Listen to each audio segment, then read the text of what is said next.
ลงทะเบียนแฟนใหม่ก็คงเป็นเขา เขียนใบลาแฟนเจ้าก็คงเป็นอาย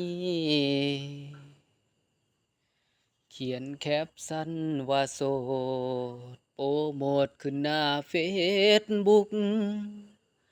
อายซองเห็นจนจุกซ้ำถึกสุกจนล่มปางงางเจ้าบอกมีตำแหน่งว่างหับคนเคียงข้างดูแลหัวใจสำนีอายก็ฮู้ได้ว่าอายต้องไปโดยบ่บอกลา ลงทะเบียนแฟนใหม่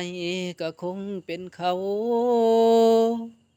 เขียนใบลาแฟนเจ้าก็คงเป็นอาย เพื่อให้เจ้าสำบายใจตามระเบียบของอายก็คือต้องลา เจ้าบอกมีตำแหน่งว่างหับคนเคียงข้างดูแลหัวใจสำนีอายก็ฮู้ได้ว่าอายต้องไปโดยบ่บอกลา เขียนแคปสั้นว่าโสดโปรโมทขึ้นหน้าเฟซบุ๊กอายส่องเห็นจนจุก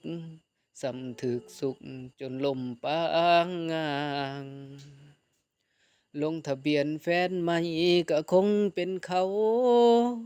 เขียนใบลาแฟนเจ้าก็คงเป็นอาย เพื่อให้เจ้าสำบายใจตามระเบียบของอายก็คือต้องลา ลงทะเบียนแฟนใหม่ก็คงเป็นเขา เขียนใบลาแฟนเจ้าก็คงเป็นอาย เพื่อให้เจ้าสำบายใจตามระเบียบของอายก็คือต้องลา เพื่อให้เจ้าสบายใจตามระเบียบของอายก็คือต้องลา